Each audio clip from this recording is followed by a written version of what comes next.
Intrinsic surveillance of a substantial section or an entire population, colloquially known as mass surveillance, is aimed at monitoring citizen activity.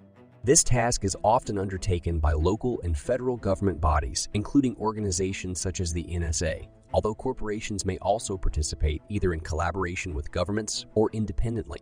The legal parameters and requisite permissions for such practices differ across nations and their judicial systems.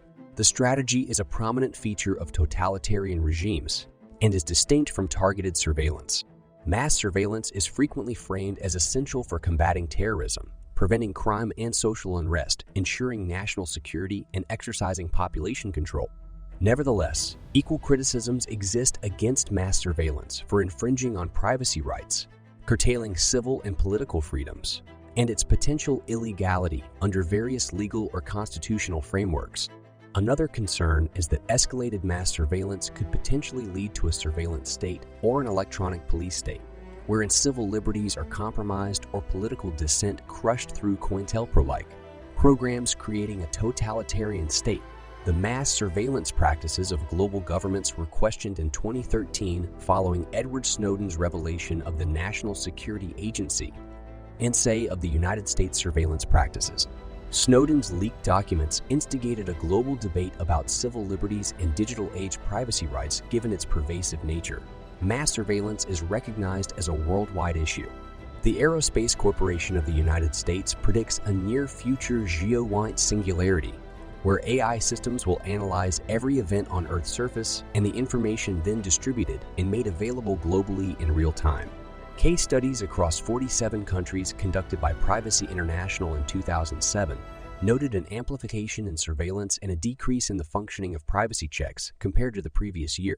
Based on these indicators, 8 countries were characterized as endemic surveillance societies. Of these, China, Malaysia, and Russia scored the lowest, followed by Singapore and the United Kingdom, and then Taiwan, Thailand, and the United States. Greece was ranked highest, deemed to possess adequate safeguards against abuse. Countries worldwide have increasingly installed surveillance cameras across urban, suburban, and even rural regions. Bahrain and China are amongst the 5 nations labeled as state enemies of the internet by Reporters Without Borders in March 2013.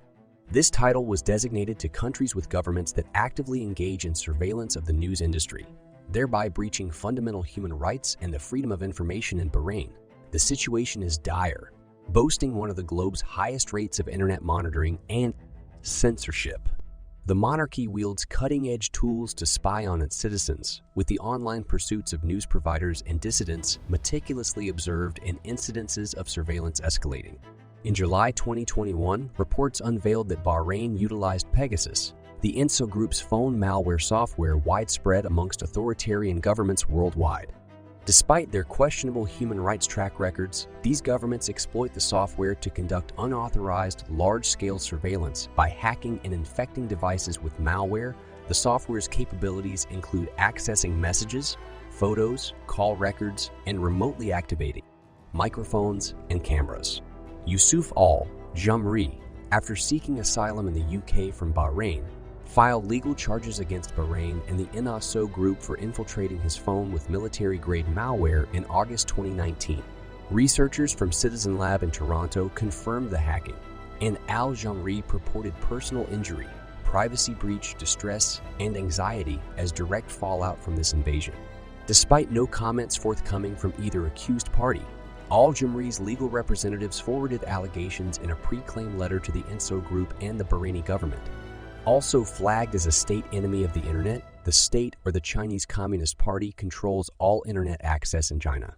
It is common knowledge amongst foreign journalists that their emails are screened and phone calls tapped. The collective tools employed to supervise and censor the internet are branded as the Great Firewall of China. The advanced technology used goes beyond standard blocking mechanisms by utilizing Deep Packet Inspection (DPI) to intercept and block internet traffic based on specific keywords. Astonishingly, the Great Firewall can even dynamically obstruct encrypted connections. In China, through a partnership with Tom Media Group, Skype operates under a modified version known as Tom Skype. The OpenIT initiative Asia states that this version allows the capturing of routine conversations, and its storage may be triggered by the participants' names or conversation keywords. A history of cyber attacks targeting foreign media have come from China, first noted in a New York Times report in The Times, along with Wall Street Journal, Shin, and approximately 250,000 Twitter accounts, were all targets of similar breaches that were traced back to a People's Liberation Army unit. Advanced Persistent Threat 1, backed by the Chinese government. In an effort to monitor its citizens, the Chinese government has introduced the social credit system, where points are gained or deducted based on an individual's social behavior, such as compliance with the law or political activism and honesty, including evasion of tax. The government is also planning to connect up to 20 million facial recognition, equipped surveillance cameras through the EA-Scanets project.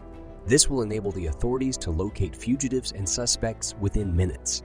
Comparitech, a UK-based research firm, revealed that the Chinese city of Chongqing is the world's most surveilled city, with 2.5 million cameras observing nearly 15.35 million people. Chongqing surpasses even Shanghai, Beijing, and Shenzhen in China's mass surveillance race. China's cybersecurity law mandates pervasive internet surveillance. It requires real name registration for all SIM card purchases, SMIS verification for all Wi-Fi hotspots linked to a user's resident ID card, and real identity verification for all instant messaging and internet service providers, including ISPs, internet cafes, and gaming services. These verifications are carried out through either a foreign passport or a national ID card. Before issuing a service, the same ID verification is required for domestic flight ticketing, high-speed train tickets, and banking and financial services. The pervasive culture of surveillance among the citizens of East Germany bred widespread paranoia and distrust, eventually leading to caution in expressing political views only within the privacy of one's home and only among familiar individuals. Meanwhile, their public faces displayed an appearance of unquestioning support for the state. Transitioning to the contemporary perspective, European law significantly values individual privacy rights, resulting in comprehensive legislation like the Data Protection Directive, overseeing personal data processing in the context of the European Union. The United States has no equivalent comprehensive law, instead regulating data protection per sector. Since the beginning of 2012, the EU has been pushing for a general data protection regulation to replace the existing directive and unify legal aspects of privacy and data protection. On October 20, 2013, a European Parliament committee backed this initiative. Potentially, this could necessitate American corporations obtaining approval from Europe before acceding to US warrants for private data. This development is a part of diligent endeavor by Europe to safeguard its citizenry from non-consensual online surveillance, triggered by the disclosure of encompassing espionage activities by the U.S.'s National Security Agency. Simultaneously, European officials are advocating for changes in the U.S. legal system to align with the remedial options offered in Europe. While American citizens residing in Europe can resort to judicial aid when their rights are violated, European citizens without American residency rights are denied the same privileges. However, with the implementation of the EU-US Privacy Shield by July 2016, it replaced the international safe harbor privacy principles struck down by the European Court of Justice. In April 2014, the European Court of Justice annulled the EU Data Retention Directive, citing violations towards fundamental rights, specifically the respect for private life and protection of personal data. The directive had mandated telecommunication operators to retain metadata for ranging from 6 months to 2 years since the date of communication. These operators were required to furnish data access not only under serious criminal charges, but also without a warrant. Within the scope of the 7th Framework Program for Research and Technological Development, F7, Science and Society, multidisciplinary large-scale surveillance activities such as INDECT and HIDE were funded by the European Commission in collaboration with industrial associates. The story revolves around strategic use of technological advances for the detection and prevention of threats in urban environments. Emilio Mordini led a European research project called HIDE, aimed at exploring the ethical implications of biometrics and personal detection technologies. Their work also highlighted the delicate balance between personal detection, identification, and mass surveillance. A significant event happened in 2002 when German citizens became aware of government wiretapping due to a software bug. The incident underscored the constant risk of intrusion into personal privacy. Meanwhile, in 2008, the Indian Parliament passed the Information Technology Act amid concerns about its potential for abuse. The Act empowers the government to intercept, monitor, or decrypt any information generated, transmitted, received, or stored in any computer resource if it is deemed necessary for national security or investigation purposes. In response to these threats, India is setting up a National Intelligence Grid, NatGrid, that will collate various personal data from land records to internet logs. This compilation of information in real time, combined with unique identification tags for every Indian citizen, will allow the government to track individuals in real time, however. There's concern about the lack of oversight regarding access to this data.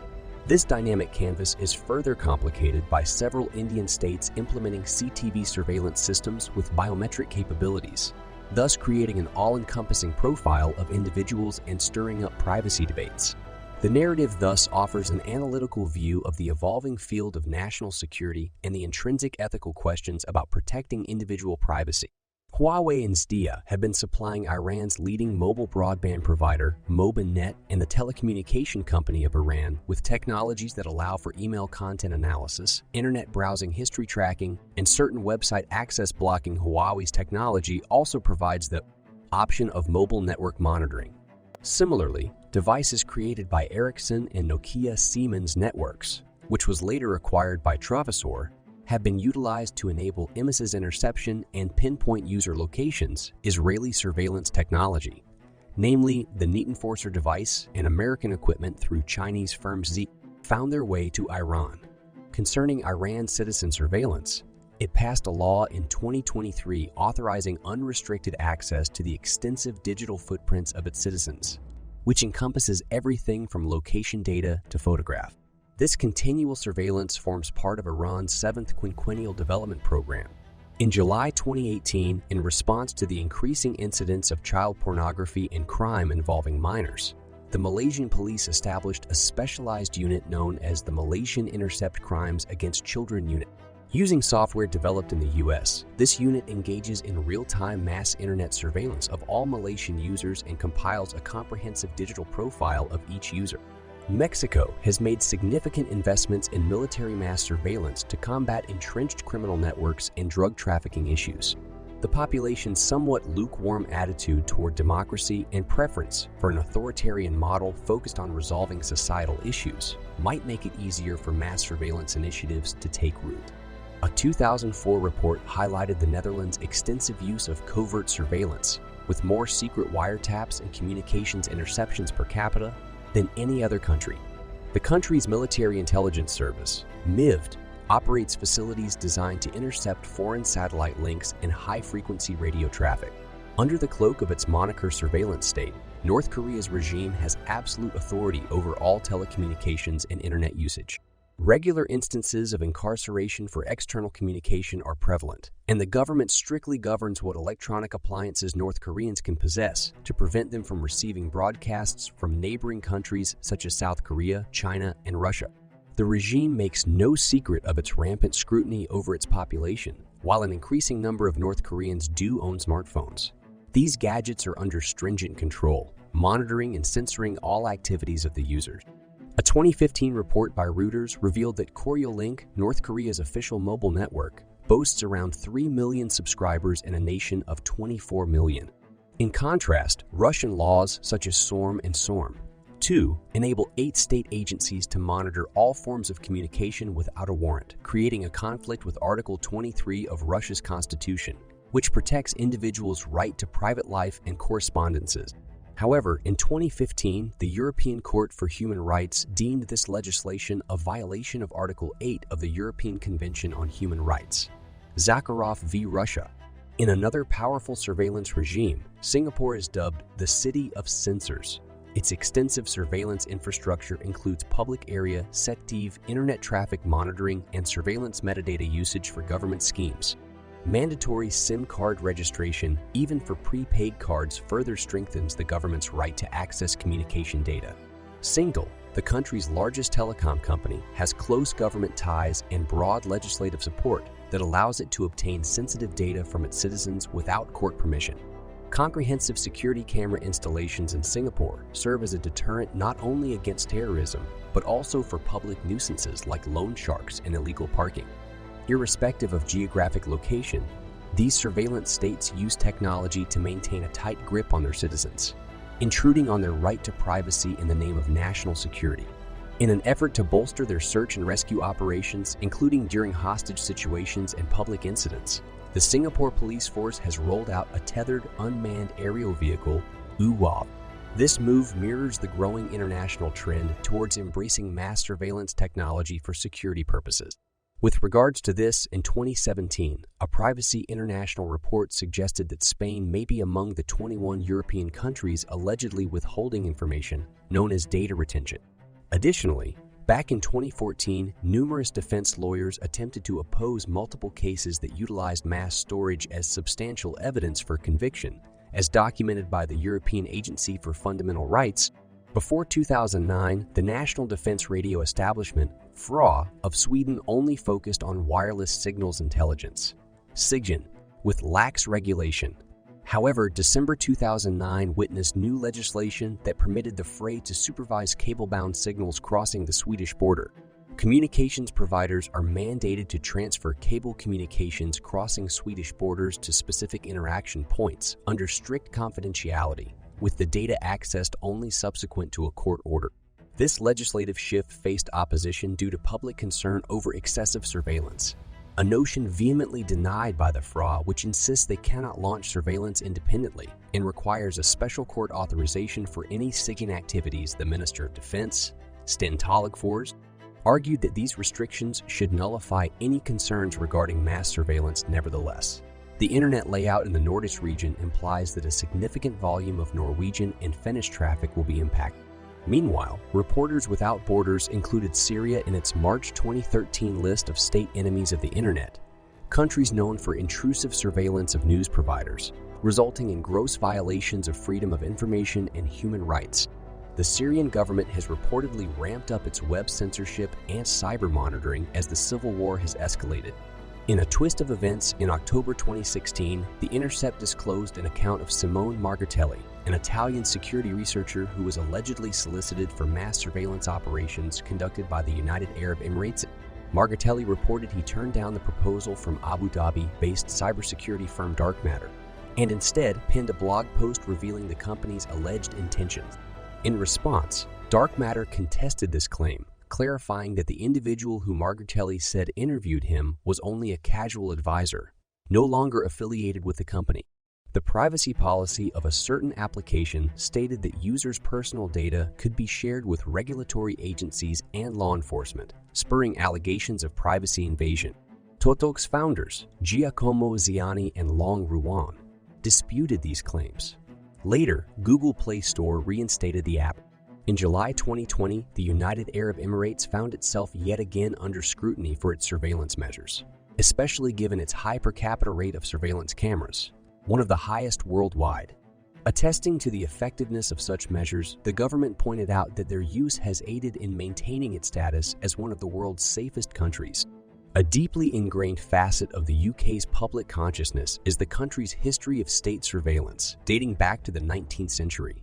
The 20th century saw advancements in this field induced by wartime intelligence and code breaking. Subsequently, the formation of the Government Communications Headquarters, GHQ, and agreements with the US and other nations further bolstered the state surveillance apparatus. Post-internet and World Wide Web, surveillance has only burgeoned, as revealed in 2013. However, such practices now follow laws set by the UK Parliament. The state mandates permission from a Secretary of State for accessing private messages, with European Union data privacy law also being in effect. In December 2014, the Investigatory Powers Tribunal, responsible for overseeing intelligence agencies, stated that the country's legislation does not breach the European Convention on Human Rights. Yet, it highlighted an instance of violation, where the UK intelligence services used US surveillance programs for data only after public disclosure about the safeguards and procedures was this breach rectified. The tribunal also clarified that the law does not permit mass surveillance, and GIOC's bulk data collection and analysis can't be considered as such. The Intelligence and Security Committee of Parliament, in its report, concurred with these findings while suggesting the need for a simplified legal framework and greater transparency. A series of legislation regulating surveillance powers and the handling of citizens' information has been enacted in the UK to address the increasing privacy concerns with the advent of technology. Beginning with the Regulation of Investigatory Powers Act, RIPA, of 2000, various public institutions gained the ability to conduct surveillance and investigation. This was further extended in 2002 to allow over 24 governmental departments access to individual metadata related to web activity, email, telephone, and fax records, sans any official warrant or the knowledge of the subject under observation. The Protection of Freedoms Act in 2012 sought to curb and govern the collection, use, and retention of information in government databases. Similarly, all major political factions endorsed the passing of the Data Retention and Investigatory Powers Act in 2014. This law aimed to keep in contemporary police and security services the authority to access phone and internet records. The Investigatory Powers Act of 2016 replaced this legislation and divulged numerous secret powers, such as equipment interference and the use of bulk personal data sets by intelligence agencies, amongst others. This act necessitates the maintenance of internet connection records of customers by internet service providers and mobile phone companies for a year, excluding the content. The act's inception was influenced by two reports by David Anderson, QUEEE, A Question of Trust, 2015, and his Bulk Powers Review, 2016, which collectively evaluated the justification for powers often associated with mass surveillance. Several prominent nations have adopted laws limiting unwarranted intrusion, such as the Human Rights Act, 1998, and the Data Protection Act, 1998, updated in 2018 and inclusive of the General Data Protection Regulation and the Privacy and Electronic Communications Regulations 2003 and the UK's Regulations 2003 and the necessitate a formal warrant before a government can gather private data. With regards to video surveillance, private individuals or entities and not governmental bodies operate a majority of CCTV cameras in the UK. As of 2011, government-operated cameras amounted to around 52,000 across the country. However, estimates of the total number of cameras are often inaccurate due to repetition of unreliable information. More robust predictions place the number of privately and locally government-operated cameras at around 1.85 million in 2011. Agencies like the FBI and NSA are investing billions every year in systems such as Carnivore, Echelon, and Neurosensite. These systems are designed to intercept and analyze the colossal volume of data gushing through the internet and telephone lines daily. Under a program known as the Mail Isolation Control and Tracking, every mail item processed in the United States is photographed on its exterior. An estimated 160 billion were documented in 2012. Originating from a program established in 2001 in response to the fatal anthrax attacks, this has greatly expanded a century-old initiative called the Mail Cover, previously only used for suspected criminals. Moreover, the FBI has developed computer programs like Magic Lantern and CPAV to remotely monitor an individual's computer activity. At the same time, the NSA is collecting data on financial transactions, internet usage habits, and conducting extensive social network analysis. Through the PRISM Special Source Operations System, private companies voluntarily cooperating with U.S. intelligence agencies are legally protected. Based on the FISA Amendments Act of 2008, intelligence agencies are authorized to monitor the communications of us, citizens for up to a week without a warrant, provided one of the parties is outside the U.S. Furthermore, the Communications Assistance for Law Enforcement Act, CALIA, mandates modification of networks by all U.S. telecommunication and internet service providers to facilitate wiretapping. Notably, in 2006, several major telephone companies have come under fire for providing the NSA with the call records of us, citizens, resulting in the establishment of a vast storage database known as the NSA Call Database. These revelations surfaced amid claims of unauthorized electronic surveillance of domestic phone calls by the U.S. government. The existence of the Hemisphere Project came to light in 2013, revealing that it was supplying telephone data to federal agencies.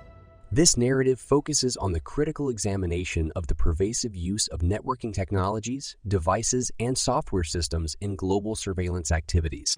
We highlight instances such as NSA's collection of phone records of Verizon users between 2013 and 2014, and their use of the PRISM program to gather data from Google and Facebook.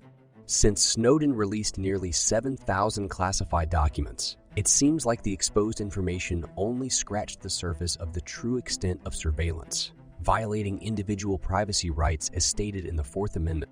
Vietnam, featuring on Reporters Without Borders list of state enemies of the Internet in March 2013, portrays a clear example of government intrusion. With most service providers either directly or indirectly under the Vietnamese Communist Party's control, the country's people seem to live under a digital magnifying glass as the providers act as control and surveillance instruments. The government monitors bloggers and intercepts secure data, breaching privacy on a massive scale. Surprisingly, 91% of Vietnamese internet users believe the government monitors and tracks activist or reactionary communication. In 2018, Vietnam even passed a cybersecurity law mirroring China's, demanding localization of user data and censoring anti-state content. The digital revolution has allowed extensive data collection on population activities, raising concerns about government-led mass surveillance. Commercial surveillance often utilizes copyright laws and user agreements, coaxing uninformed consent from consumers. This practice, arguably illegal if performed by government, allows commercial organizations to share the collected data with government, effectively nullifying the supposed privacy protection. Commercial organizations serve as major surveillance players. They incentivize consumers to trade their personal information and shopping habits data for discounts, subtly promoting a culture of surveillance acceptance. Thus, the narrative underscores the pervasive culture of surveillance and its penetrating reach into our digital and everyday lives. New features like geolocation significantly broaden the surveillance potential of major service providers such as Google, allowing tracking of physical movements via mobile devices, particularly those syncing automatically.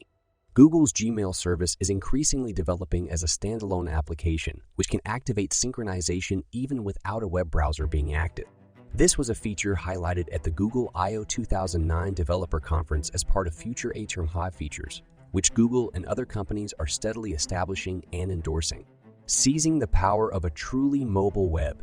Google CEO Eric Schmidt predicted at the 2008 World Economic Forum in Davos, a huge revolution triggered by a new wave of location-based advertising. At the Mobile World Congress in Barcelona in 2010, Google outlined a new business model for mobile operators, encouraging them to embrace the potential of location-based services and advertising.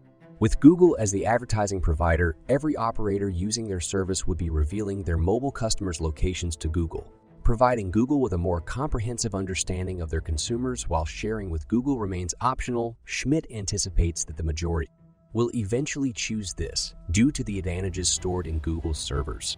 However, organizations like the Electronic Frontier Foundation continue to raise awareness about the importance of privacy, specifically in relation to technologies such as geolocation. Microsoft patented a product distribution system in 2011 that includes a viewer monitoring system, allowing providers to act if viewer numbers don't align with the licensing agreement. In their March 2013 report, Reporters Without Borders published a list of corporate enemies of the Internet. Enterprises whose products could potentially be utilized by governments to infringe human rights and hinder freedom of information. Reinforcing concerns around surveillance, the Electronic Frontier Foundation revealed that a company called Fog Data Science purchases apps' location data and sells it to us law enforcement agencies without requiring legal documentation. This illustrates the encroachment of a surveillance state, where governments conduct extensive monitoring of its citizens and visitors. Ostensibly for the sake of national security, however, such comprehensive surveillance can also be employed to suppress government criticism and opposition. In the pursuit of modern urban development, many governments are integrating innovative surveillance technologies into what are called smart cities. Smart cities harness information and communication technologies to effectively regulate their urban landscapes. This fusion of technology has significantly enhanced effective management of urban infrastructure and fostered increased civic participation. Various sensors and systems integrated into the digital fabric of smart cities facilitate optimal functionality. This involves efficient power usage, smoother traffic management, safer city navigation, swift handling of hazards, and stringent compliance to city rules simultaneously. The city's power grid and traffic control units can be dynamic to varying circumstances. Such progress has also raised concerns about infringements on privacy and personal liberties.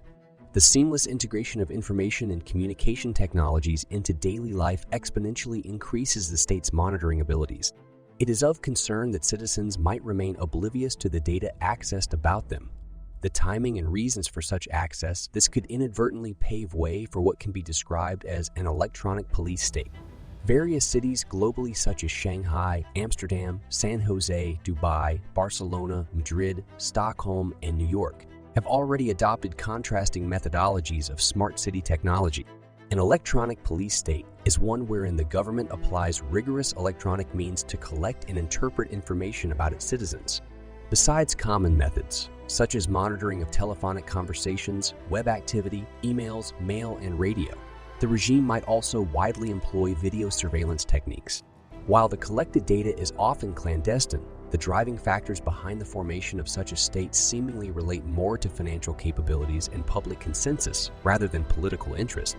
The ubiquity of digital surveillance could instill a perpetual low-intensity fear among the populace, prompting self-censorship and enforcing a significant control over citizens. To assess the maturity of an electronic police state, the Electronic Police State 2008 National Rankings proposes 17 determinants. These include daily requirement and monitoring of state-issued identity documents, stringent border and travel checks, thorough tracking of financial transactions, gag orders curtailing the disclosure of state surveillance programs, lack of or disregard for constitutional privacy protections, and the state's capability for data storage and analysis. Retention of telephone and cell phone data. Legislation exists compelling telecommunication firms to keep detailed records of customer communication. Furthermore, mobile phone companies are told to log and save not just usage details, but also location information. Medical record accessibility. The authorities can gain access to the health records kept by healthcare providers. Law enforcement. Authorities reserve the right to apprehend anyone they wish, whenever they choose. Absence of habeas corpus. Denial of immediate court or judiciary access for those detained or suppressing such privileges. No separation between police and intelligence agencies, overlooking the division meant to exist between law enforcement and intelligence institutions. Covert digital intervention. Unauthorized, undisclosed removal, collection, or addition of digital content to or from private computers by state officials. Easy or absent warrant acquisition. The absence of careful scrutiny or review of police assertions for obtaining warrants or conducting seizures or searches without any warrant at all. While these elements are common to all police states, they extend further by leveraging technological advancements to gather and process information, elevating this to another level of public concern. This interest has led to the creation of numerous books, films, and other media exploring the concept and repercussions of mass surveillance increased technological capabilities. Over the past century, raise questions about societal control via the internet and late capitalism conditions. Many creatives have been intrigued by the narratives that can emerge from mass surveillance. Notable works include George Orwell's dystopian novel 1984, which paints a dark picture of a surveillance state, and a range of other dramatic presentations, for instance. Yevgeny Zamyatin's Way, the pioneering Russian novel that Orwell read before writing his book. Cory Doctorow's Little Brother also presents a haunting picture of San Francisco following a large-scale terrorist attack where surveillance technologies are used to establish a totalitarian regime. A 2006 German film, The Lives of Others, highlights the emotional toll of unending surveillance. Suzanne Collins' trilogy The Hunger Games depicts a government exercising total surveillance and control over its district. Dan Brown's Digital Fortress covers the story of a code-cracking machine, Translator, which the NSA uses to decrypt emails to prevent terrorist attacks and massacres. In the video game industry, Valve's 2004 game Half-Life 2 presents a fictional Eastern European town, City 17, where residents live under constant surveillance. Ubisoft's Watch Dogs series similarly illustrates a near future where interconnected cities use intrusive surveillance systems to monitor residents, particularly in Watch Dogs. Legion, set in a dystopian London ruled by an oppressive regime that uses heavy surveillance,